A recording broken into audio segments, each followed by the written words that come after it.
Okay, so I only have like one friend. So she volunteered to do this video with me.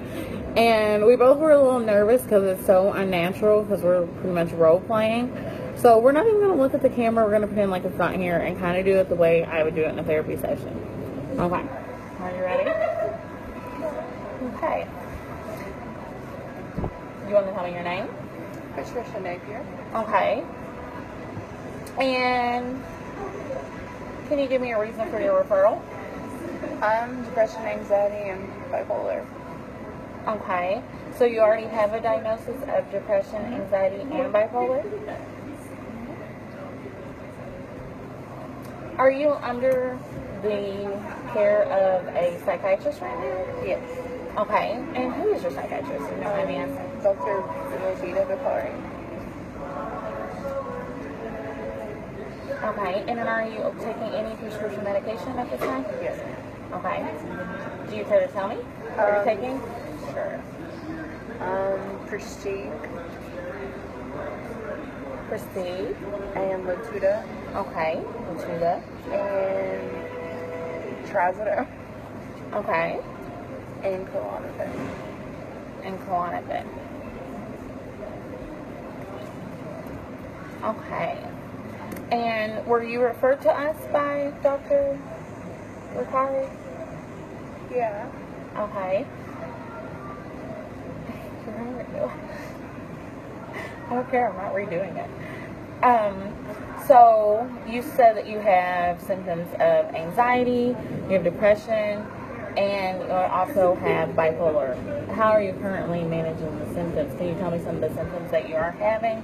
Is the medication helping? I have the down feeling, the world is just there and it's boring.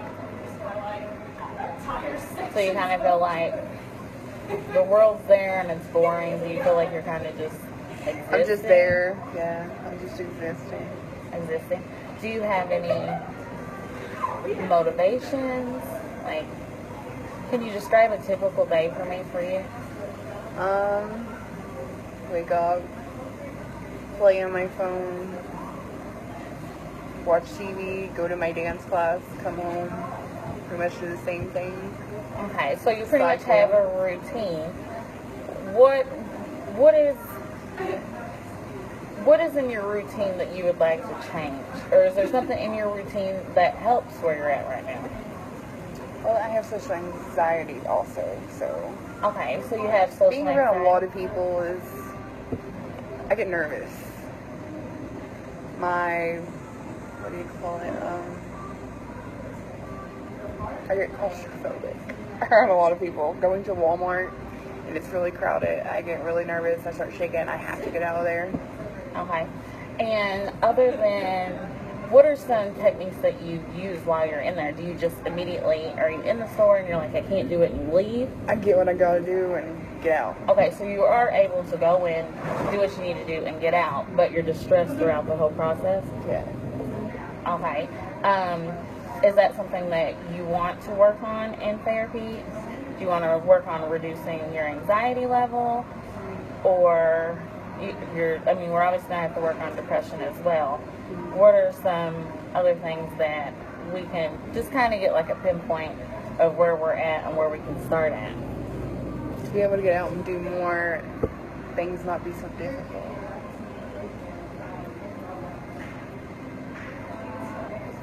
That makes sense, and it's got to be difficult having depression and feeling like, I can't get out and do something. Do you ever feel, do you have an occupation? No, I don't work. I'm Okay. disabled because of it. So it's actually caused you to become disabled. Is this uncomfortable for you, the amount of eye contact I'm having with you? Okay, do you feel uncomfortable talking to me, or is it because the camera's on? It's the camera. The camera is killing you. Okay. That's what I'm sitting here like. I can see that your whole body is like tensed up, and like you want to answer in like short sentences, like, you know what I'm talking about, but I get what you're saying. I have to do it, and I thank you for doing it with me. But we'll keep on working for it. So if you're coming to me and you want to work on symptoms of anxiety and depression, So, first thing we're going to do is identify those triggers. Like you said, well, being in Walmart when it's full of people makes me feel anxious. So, what are some other things that make you feel anxious as well?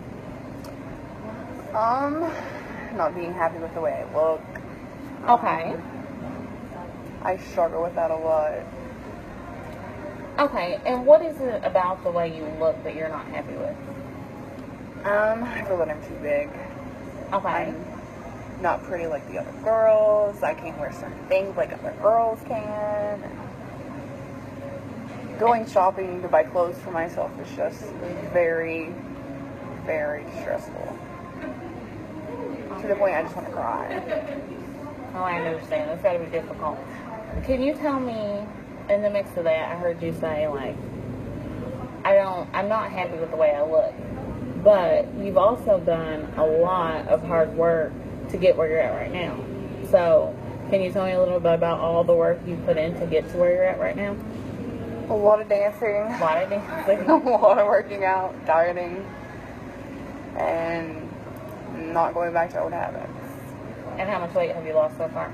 368 pounds. 368 pounds you've lost. And do you give yourself any credit for that? No, I feel that I can do better.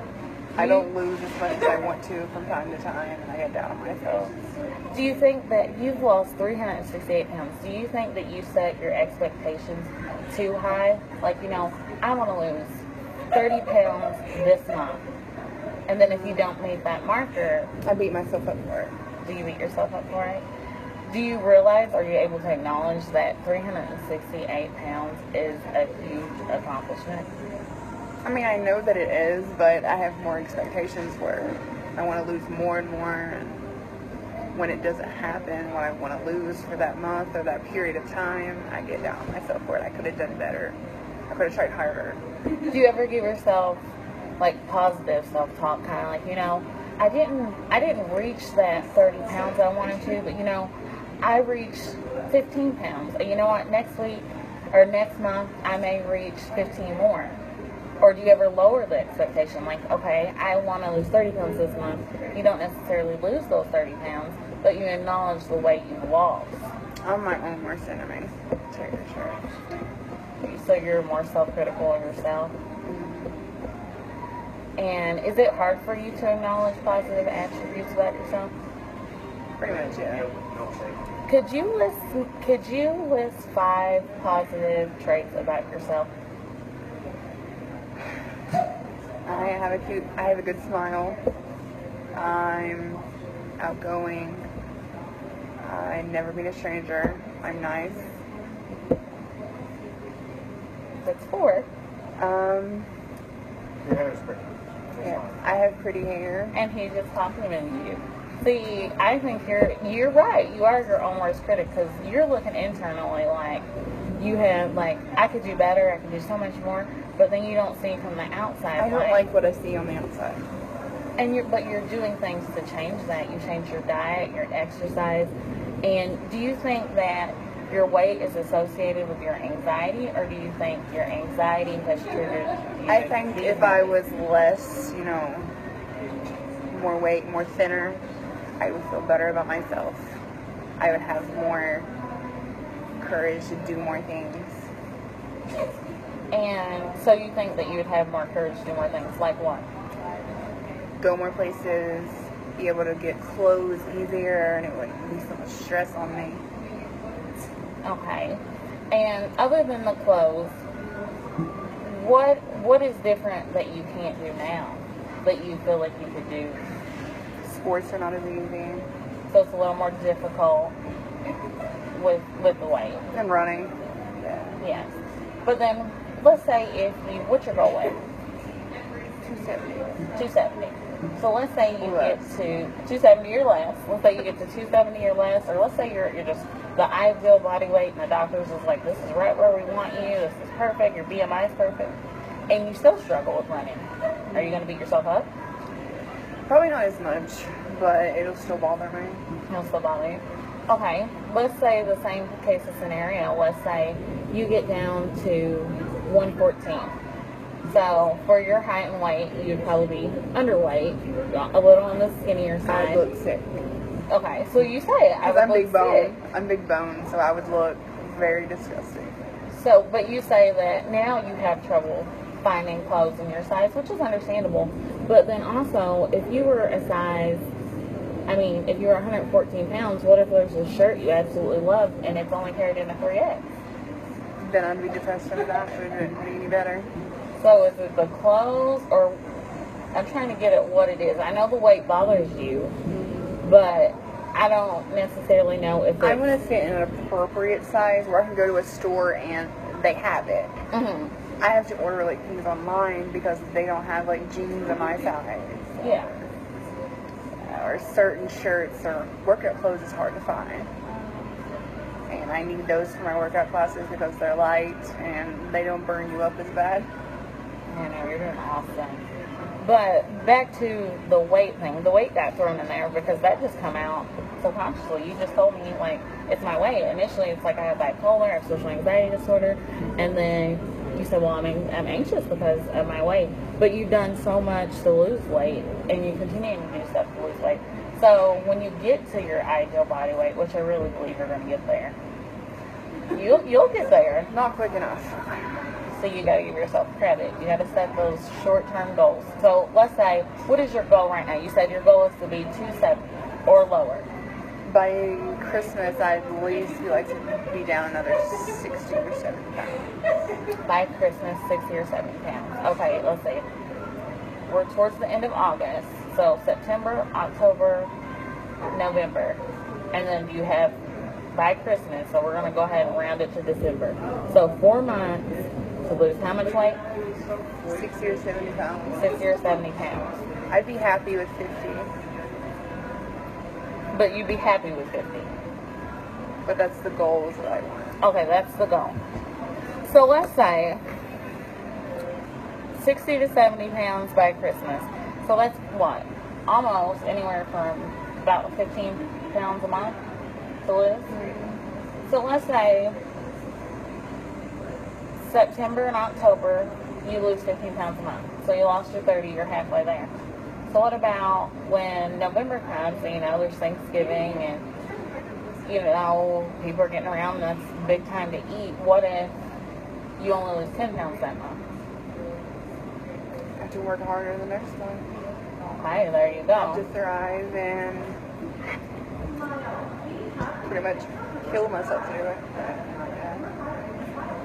But what is something you think you can do different instead of saying, instead of you're like, I beat myself up, I feel like it's not good enough, it has to be this. What is something different you could do instead of saying, you know, I didn't reach that, so I failed? I guess tell myself I'm doing good and I can do this. Reward myself like that. Okay, that's really good. Positive self-talk, rewarding yourself. How would you reward yourself? Buy myself something or a donut.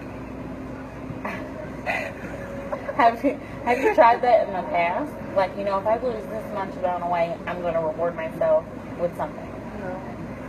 Never have, no. Never have. And you lost 368 pounds and you never given yourself a reward. Have you ever given yourself positive self-talk or positive self-talk like, wow, you really did it? Not really, no. Not really? Do you acknowledge that that's a huge accomplishment? Not really. My mind doesn't see it because of the things that's in my mind. Like what kind of things are in your mind? Where I'm not happy still with the way I look. I feel that 300 and something pounds I should look totally different than I do. But I don't, I guess that I don't really see that how big I was then. I didn't really feel that I was that weight, but I guess after I faced it, it just... Okay, that makes sense. So I seen myself in a picture and I just totally broke. because at that moment you didn't realize I didn't see myself as that. And then when I actually see myself in a picture, I broke down and just, something's gonna change. That's interesting. So that was kind of like your breaking point to, like, you know, That a complete happened 3 years lifestyle. ago, August 6th. That is awesome. So that not that you had that break, but it's almost like a clarity, like, you took control. My reality. Yeah. Kicks in finally. And I think you'll get there now with your reality taking control, where you can acknowledge how much you lost and how far you came. Now, for your depression, when we take, I know you're not satisfied with the way you look now, and I know you'll get to your goal weight, but when you take that out, do you know some of your triggers to why you're depressed? Well, that's my mom thing. Because I quit school to take care of her, and then she got sick, and then all at once, her kidneys failed. She just died out of nowhere, pretty much. My world just fell apart, and I got with some people that I shouldn't have got with, and started doing drugs and doing stupid stuff that I knew better. And my life just went downhill from there. So this is interesting. Even though we're friends, I did not know that it was so unexpectedly, and then, you know, can you tell me about it? Like, do you care to tell me on camera? It was the worst thing in my life. Like, just tell me, like, where it started, because I know, does she have health issues? Oh yeah, her diabetes were terrible. She had bones taken out of her feet. She had her last 3 toes taken off her right foot. Okay. If she would have made it until February of the next year, they was taking her foot off, her leg off her knee. And it was due to diabetes and neuropathy that it like the cells died. But was it, you said it was unexpected and you quit school. How old were you? I quit school when I was 16. Okay. When they first cut her foot open, I quit school. Because their dad worked. There was nobody there to change the wound, and it had to be changed like 3 times a day. So you sacrificed your education to stay home with her. And then, so at 16, and then when did she pass? 2008 when I was 20. So 4 years you spent taking care of her? 2 months after my 20th birthday. Now, when she passed away, did she die at the hospital? Were you able to be with her? I was holding on when she passed away. Do you find comfort in that, or is it? It bothers me. I have nightmares about it. Do you? But can you explain like a nightmare? I feel her taking her last breath, and I wake up screaming. That's not even good. I get a lot of problems with death in my family. I've seen a lot of my close family die. You know, like I said, that's really inspirational. You're really good. Oh, thank you. I didn't know he was standing there. I'm so sorry. I was like, tell me more. I had no clue he was standing there.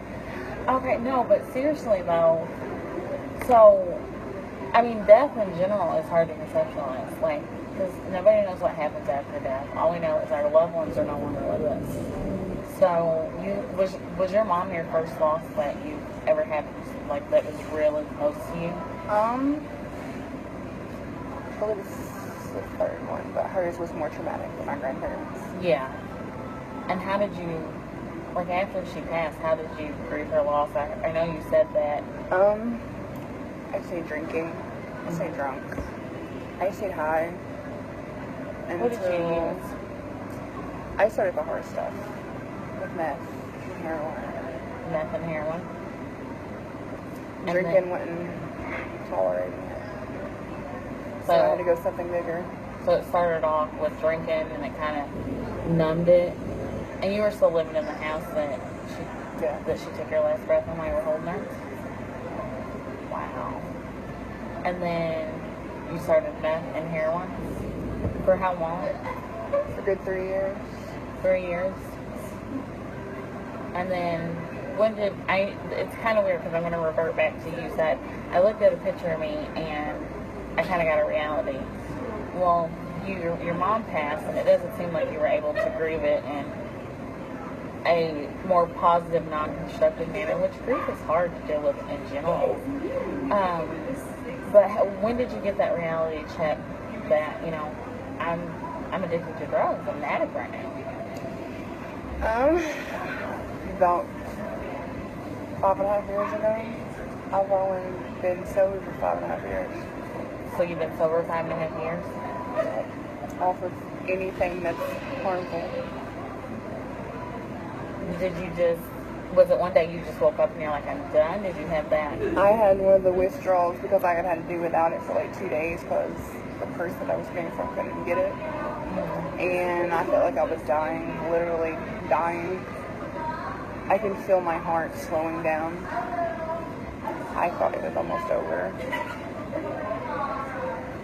And then that was kind of like, I'm done. Like, I've already went through the withdrawal and it's not for me. Yeah, pretty much. Do you care if I ask you where your mom is buried at? Casey County. Do you go visit her grave Yep, every birthday. every birthday? Have you came to, I don't guess you ever come to peace with losing a loved one, especially somebody as close as your mother, but have you come to, I don't even want to say terms with a loss because it's hard to come to terms with a loss. Have you been able to grieve it where now you can look back and you can think of all the good things? Iffy. Kind Kind of of. Really. It still is. Sometimes the reality of it is unbelievable.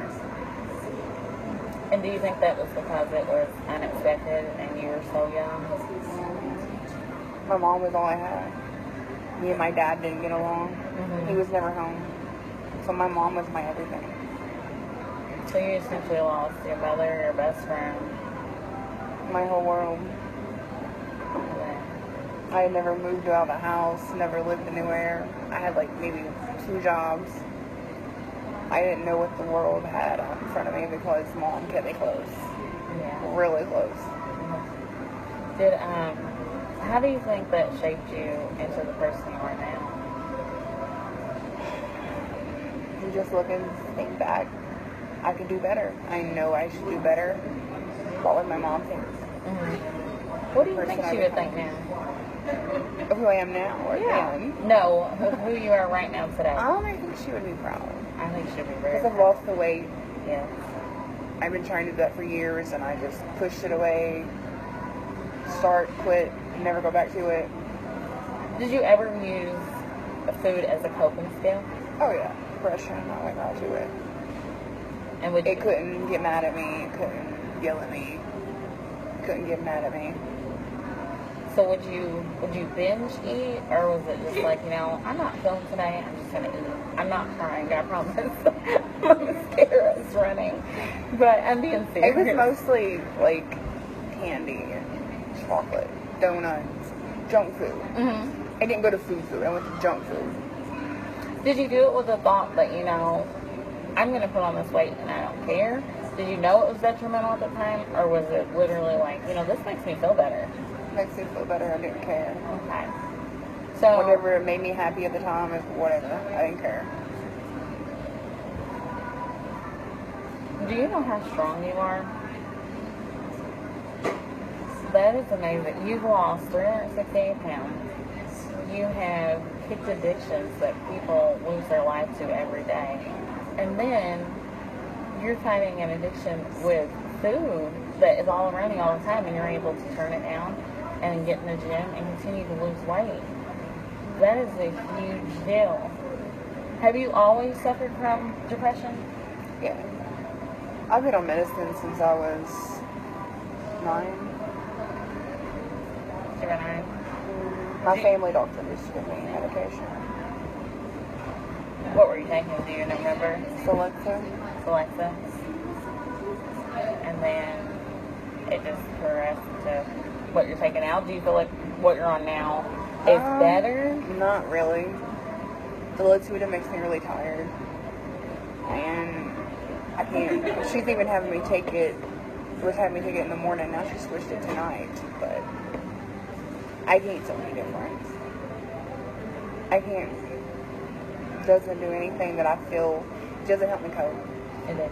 I still get the agitation, the aggravation that I just want to just scream at. Well, sometimes the medication, it helps, but with the irritation and you're like, it doesn't help me cope because that's not what it's for. You gotta have coping skills that are appropriate, which dance, for one, would technically for you count as a coping skill. And I remember you said earlier, like, I love the gym. And that's a positive coping skill. Now, what else do you think that you could utilize in place of kind of maladaptive coping skills you have now? Coping skills that aren't working right now. For one, staying at home is not coping. Yeah. That's just I guess you would say, a alternative for what I think's better for me, which is not. Mm-hmm. And just my phone, making that my life is not good. Do you ever just turn it off? You're like, I'm not going to answer it today. I'm just turning it off. I try, but I'm addicted to it so bad it's hard. Is it positive though? Like, are you on there? Are you reading like positive things, like good posts, things that motivate you? Like, somebody says, are you on Facebook or social media? Yeah. And somebody's like, I went to the gym, or you saw somebody's body transformation. Is it positive stuff you're seeing, or some things? Yeah. Okay. How long out of the day do you think you use your phone? Oh gosh, probably 16 hours a day. 16 hours a day. So At you least. always have your phone glued to you? Uh-huh. So if you ever ignore one of my phone calls, I know that it's because you're ignoring it. It's I'm in the your middle hand. of a game. No, I'm just kidding. I'm just kidding. I'm in the middle of a game.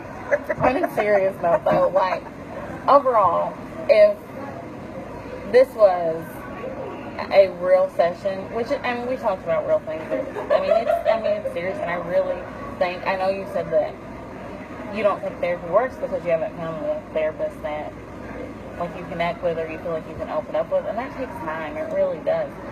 But if we were in therapy, one of the things that I would ask you, and I would continue to ask you throughout, is what do you expect to get out of it? Like, let's say from now, you came in here, you already have some diagnosis, and you have symptoms from them. So, where would you, let's say, we're going to do 3 months, 3 to 6 months, coming in today, where would you expect to see yourself in 6 months? More motivated, feel like I have things that I left in the office, and not feel like I'm being judged for the things that's going on in my life, and hearing every time I've went to a therapist, oh, we'll just reflect on that. How do you feel? We'll work on that next time, and we never work on it. Okay, I actually got cold chills when you said that, because I've seen therapists do that, and even I'm a new therapist, and it's so cliche to say, how do you feel? And it can be in your tone. I've noticed that you can tell when somebody's sincere. Like they don't care. Yeah, because I can tell, like, well, I was just getting ready to ask you, I kid you not, whenever you went to that therapist and she said, we'll reflect on it later, how did that make you feel? Like she didn't give a crap. And that's exactly what, that's the way that it made you feel. Were you able to say that back to her, like, I feel like you kind of just dismissed what I was trying to tell you? I said, they asked me, how did you feel about therapy? I'm like, I feel like she doesn't even give a crap what she's doing. She's just sitting there just to get paid. And some therapists, you got to match, and that rapport has to be built before you can talk about personal things that get to a surface level like this. And some clinicians, they build rapport like that. They're down to earth, they're on the same level, and then some Judgmental the whole time, it feels like. you feel like you're being judged the whole time. So They don't even look at you. They don't keep eye contact or nothing. They're just looking down at their books. How do we feel about that? What can we do to fix that? And I'm not going to deny I've seen that. I've seen that too. And I do this, and I tell my clients I do this. I make mental notes, and it's only so when I go back and I'm like, because I want to be here with you. We're here together. We're a team. So when I go back, I want to be able to, I'm not going to remember verbatim what you said, but I'm going to be able to write down a few words that's going to be like, oh, and then she told me that, and this. So then the next time I see you, I remember where we're at again, and I can reflect before I see you, so you're not like, I just told you this last week. if that makes sense. But if we were in a real therapy session right now, I would ask you, what would you want? What do you expect to get out of the therapy? Release, like someone that I know would be there to talk to. Someone that if I have a problem or I'm really down on myself or feel like, the world's coming to an end for me, I have someone that I can just, hey, can I come to the office to talk? Yeah, absolutely. I just don't feel comfortable. They don't make you feel any comfort at all. And how many therapists have you seen in the past? The past 4 years, probably 5. 5 therapists. And have they been males, females, age? All females, older. All older females? Do you think that you contributed to, do you guys think you were a team? I know you felt like you were judged, so it's kind of hard to be a teammate. I'm sitting there letting my heart out, and that's the only thing. And she's saying, how can we work on that? How does that make you feel? And she looks right down and starts sitting there. I don't feel like, hey, someone's there for me if they're just going to sit there. Oh, how do you feel about that? Oh, okay, we'll reflect on that next time we're here. I don't feel they're there to actually help me. Alright, and then, is this during the first session, the third session? I usually go to them at least a couple months. Okay. And I don't feel any better. Twice a week. Twice a week. I have that bad of depression. I have manic depression. Well, it's not that you have manic depression. It's not even the diagnosis. We can take the diagnosis and, it's important, but we can put it to the side. And the main thing is working on some of the issues that you do have. We can set your diagnosis aside because you said, well, it's really bad. It's okay that it's bad, as long as we work to get where you want to be. And has a therapist ever told you that, where do you want to be? Like you told me, I want to be able to go out more. I want to be able to be more social. Well, then those are things that we would work on in therapy in ways that you can become more social. What are some things that you like? You like dancing, but what else do you like? Going to the movies, going shopping. See? Is there any other things? Going on vacations. Oh, I love Being able to feel better about myself when I go to a beach. And not feeling so conservative. Like I'm being judged by the whole world. Do you always feel like you're being judged? Pretty much, yeah. I know you feel like you're being judged, but if you were able to kind of step out, do you really think people around you are judging you? If I would like to be more comfortable with myself being. And that right there in therapy is an essential goal. That is building positive self-esteem. So if we were in therapy, one of the objectives I would have for that, it would be, Trisha's going to increase her self-esteem. So then I would probably have you, I even do this with my kids. I never work with adults. So that's why this is weird too. But I even forgot about the camera. We're well over our 15 minutes. I don't care. But anyways, I will tell my kids, I have some that, they struggle with self-esteem too.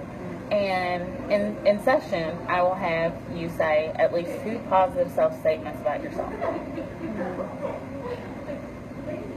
Are you with me? Oh, you're making it too positive. No, I was just want to make sure you're with me because you were kind of drifting a second. I'm like, are you with me? I noticed you're like, I didn't know if you were thinking of positive things, but that's something as a goal because you want to be more comfortable.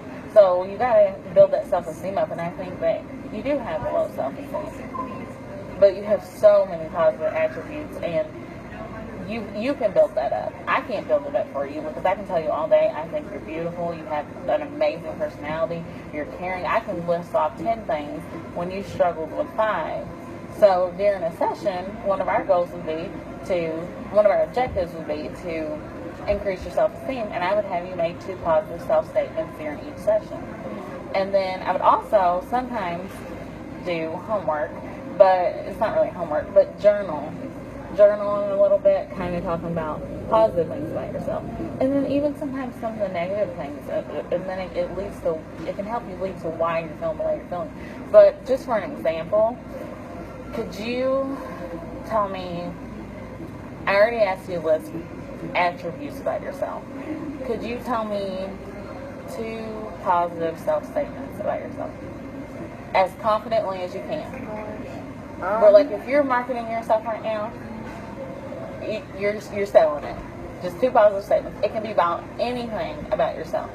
I'm very encouraging. I'm very polite. Let me hear that again. The first one. I'm very encouraging. You are very encouraging. In what way? To people more than I am myself, to do better for themselves. You are. To, make things great. To do things that I'm doing to, that will help them, and give them strategies for the things that I've done, that I study a lot on. Kind of like the low-carb diet you told me on. I would have never stepped foot in a Zumba class if it wasn't for you.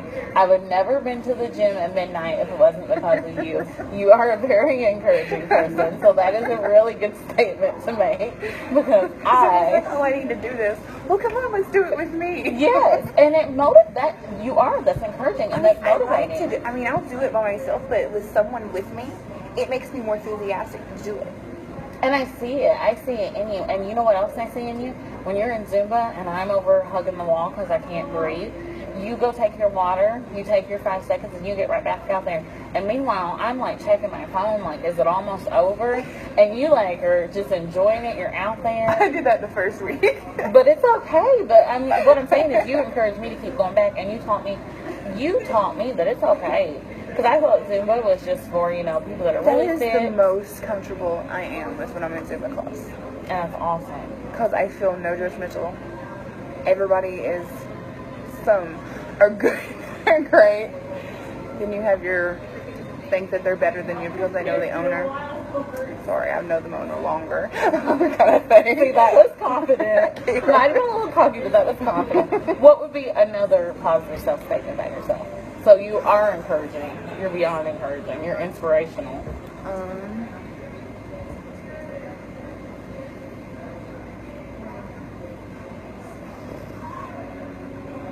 I'm nice. I don't mean a stranger. I try to be nice and friendly with everyone. I'm not good at that for myself. Okay. No, see, we can work. That's a starting point. I'm nice. You're nice. And in what way? Very talkative. Nice. When you say nice, what do you mean? I'm kind. I'm not rude. I don't judge people. I'm not hypocritical. I don't act like I'm better. I'm raised in the country. I was a broke kid. There's no reason for me to think my crap don't stink. Do you see how much deeper you went into that? You said I'm nice. Well, sometimes we tell kids to play nice. What is nice? Then you get into it and you're like, I'm not judgmental. I'm not hypocritical. I accept people for who they are. And that's a positive attribute. And that is a part of your self-esteem. That's something you should be proud of, because there is a lot of judgmental, and there's a lot of hypocritical people, and there's people that aren't nice. So. And what else? We're going to talk about the medication, the depression, and the anxiety. Let's do the anxiety. Somehow we got into self-esteem, but that happens. Because self-esteem was a result of the depression. So for anxiety, how do you, I know you said big crowds make you nervous. What else makes you anxious? Feeling that I'm not going to reach the goals that I have, like my education. I get all stressed out because I can't do this, and getting my license because my parent is not always going to be here, and I get stressed out because I don't get access to certain things to be able to get that, and I just get very stressed out and anxiety from a lot of things in life.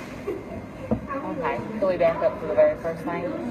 You're anxious about your education. Do you have control over it?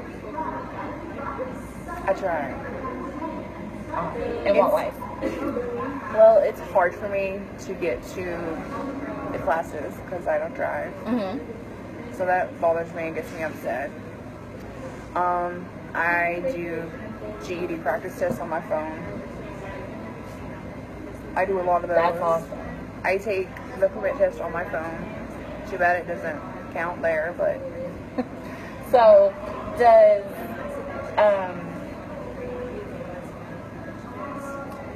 I kind of got lost there for a second because I had so many ideas because I'm a fixer. I want to fix everything, and I know I can't, but I do. So for your GED, you take the prep on your phone. Have you already tested, like done the pre-test to see where you're at? I did, and then the guy that was supposed to give me the go papers to go take it retired, and they lost all their papers. Okay, and then have you done any follow-up? I can't make it to the classes. They want you to come and do classes now. Did you know you can do the classes online now? You can do the classes online. If you go down there to, it's still on Bourne Ave, over behind where over by where the health department is. Is that where you went to test? Like over kind of like in that area? I'm horrible with directions. It's Adult Education Center. By Britthaven? Yes, by Britthaven. It's a little bit down from there, yeah. Yeah. You go take the pre-test, to kind of see where you're at. Yeah. And then they made it accessible where if you need help in an area, instead of having to attend the classes, you can do them online. And then once you do them online and you reach where you need to be, then they send you off so you can take your GED. They give you the paper so you can do it online now.